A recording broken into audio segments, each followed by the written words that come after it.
कक्षा 8 की आपकी जो प्रश्नावली 8.3 है पुरानी वाली पुस्तक में, उसमें उसका ये जो तीसरा वाला क्वेश्चन है इसको अब हम सॉल्व करते हैं। इसमें लिखा है कि फेबिना ने 12,500 3 वर्ष के लिए 12% वार्षिक दर से साधारण ब्याज पर उधार लिए। यानी जो फेबिना है उसने 12,500 रुपये 3 वर्ष के लिए 12% वार्षिक दर से साधारण ब्याज पर उधार लिए। साधारण ब्याज यानी सिंपल इंटरेस्ट के रूप में उसने उधार पर लिए थे। और राधा ने उतनी ही राशि का मतलब 12,500 रुपये ही उसने उतने ही समय यानी 3 वर्ष के लिए ही, लेकिन 10% वार्षिक दर से चक्रवृद्धि ब्याज यानी कंपाउंड इंटरेस्ट के रूप में जो है उसने उधार ली। जबकि जो है ब्याज जो लगाया जा रहा है वो वार्षिक रूप से संयोजित किया जाएगा, यानी उसको एनुअली ही लिया जाएगा। किसे अधिक ब्याज का भुगतान करना है, यानी कौन ज़्यादा ब्याज देगा, फेबिना देगी या राधा देगी। ठीक है, अगर जो ज़्यादा देता है वो कितने रुपए ज़्यादा दे रहा है ये भी आपको इसमें बताना है। तो सबसे पहले हम क्या करते हैं कि फेबिना के लिए हम सबसे पहले साधारण ब्याज को निकालते हैं। तो फेबिना के लिए अगर हम देखते हैं मूलधन कितना है 12,500 लिए थे उधार, समय कितना है टाइम 3 साल है, और जो आपकी दर है रेट ऑफ इंटरेस्ट वो कितना 12% वार्षिक है। हम यहाँ पर साधारण ब्याज निकालेंगे, ठीक है कि नहीं। यहाँ पर जब हम साधारण ब्याज निकालेंगे तो उसका फॉर्मूला होता है P गुणा R गुणा T और बटे में 100। हम क्या करेंगे P यानी मूलधन लिखेंगे 12,500 है वो उसको हम लिख देंगे यहाँ पर, गुना में आपकी जो है R यानी कितनी 12% वार्षिक है तो 12 लिख देंगे, और गुणा में T यानी आपका 3 साल लिख देंगे यहाँ पर। बटे में कितना करना है आपको, बटे में आपको यहाँ पर 100 है तो 100 लिख देना है। बाद में बच्चों 2 जीरो से आप यहाँ पर ऊपर जो 2 जीरो हैं उनको कट कर देंगे तो कितना बचेगा 125 गुणा 12 गुणा 3, तो 125 गुणा 12 गुणा 3 हम यहाँ पर लिख देंगे। 3 का गुणा 12 में करेंगे 36 आएगा, 36 का गुणा 125 में करेंगे 4,500 रुपये आपको यहाँ पर प्राप्त हो जाएगा। तो कहने का मतलब यह है कि फेबिना 3 साल बाद 4,500 रुपये आपके साधारण ब्याज के रूप में भुगतान करेगी। उसके बाद राधा के लिए अगर हम देखते हैं तो राधा ने जो मूलधन है वो कितने उतने ही रुपए लिए थे 12,500, समय क्या था उतने ही वर्ष थे 3 साल के लिए ही, लेकिन जो दर है दर में यहाँ पर परिवर्तन था वो था 10% वार्षिक। ये लिखा है कि राधा उतनी ही राशि को 10% वार्षिक के रूप में लेती है, ठीक है कि नहीं। तो हम यहाँ क्या करेंगे दर में परिवर्तन यानी 10% वार्षिक लिखेंगे।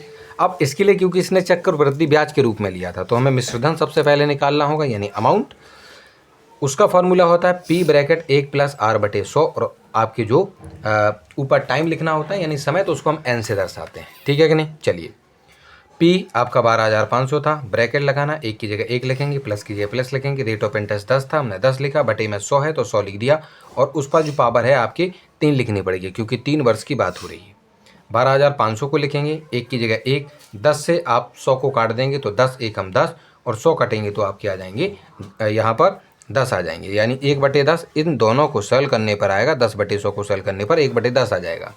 उसके बाद हम क्या करेंगे उस पर पावर 3 थी तो हमने यहाँ पर पावर 3 लगा दी, ठीक है कि नहीं। तो यही सेम टू सेम वाली चीज़ को हमने यहाँ पर दोबारा से लिख लिया। मिश्रधन यानी अमाउंट हम यहाँ तक इसमें पिछले वाले पेज में पहुँच चुके थे। इसको आगे हल करेंगे 12,500 है उसको लिखा, ब्रैकेट 1 प्लस 1/10 को जब आप हल करेंगे तो 11/10 आएगा आपका। इसके नीचे आप 1 लगाना, भिन्न को इसको सॉल्व करना, 11/10 आपका जवाब आ जाएगा, ठीक है कि नहीं। उसके बाद उस पर पावर कितनी है आपकी 3 है, हमने यहाँ 3 लिखा। बाद में 12,500 थे हमने 12,500 लिखे, गुणा क्योंकि 11/10 3 बार है तो 11/10 गुणा 11/10 गुणा 11/10 3 बार हमने इसको लिख दिया है। यहाँ पर 1 जीरो है 1 जीरो कट गया, 1 जीरो है 1 जीरो कट गया, ठीक है कि नहीं। तो क्या बचा रह गया 125 गुणा 11 गुणा 11 गुणा 11। इन सभी को जब हम आपस में 125 गुणा 11 करेंगे और 11 गुणा 11 करेंगे तो 121 आएगा। उन सभी को जब हम इन सभी को आपस में गुणा करेंगे तो आपका जवाब आएगा 1,66,375, और बटे में क्योंकि अभी 10 था उसको लिखेंगे। 10 से हम इसमें भाग करेंगे तो आपका जवाब आ जाएगा 16,637.5 रुपये। तो इतना मिश्रधन हो जाएगा, यानी जो राधा है जो 3 साल के बाद कुल मिलाकर ब्याज और जो 12,500 रुपये उसने लिए थे मूलधन वो सभी मिलाकर इतना रुपए देगी। तो हमें तो केवल ब्याज चाहिए, तो हम जानते हैं कि चक्रवृद्धि ब्याज और मूलधन दोनों को जब हम जोड़ देते हैं तो आपका मिश्रधन आपको प्राप्त हो जाता है, ठीक है कि नहीं।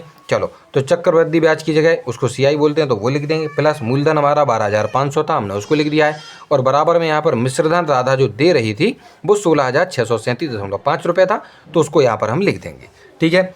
CI यानी कंपाउंड इंटरेस्ट को यहीं रखेंगे, और ये जो आपका 12,500 है वो आपके इधर जाकर माइनस में हो जाएगा, घटाने में हो जाएगा। दोनों को हम घटाएंगे तो आपका जवाब आएगा 4,137.5 रुपये, यानी इतना आपका क्या हो गया, आपका हो गया चक्रवृद्धि ब्याज यानी कंपाउंड इंटरेस्ट। अब मुझे एक बात बताइए, फेबिना ने तो 4,500 रुपये दिए थे, जबकि राधा केवल 4,137.5 रुपये दे रही है। यानी कम कौन दे रहा है? राधा। लेकिन हमसे पूछा था कि ज़्यादा कौन दे रहा है, तो वो दे रही थी फेबिना।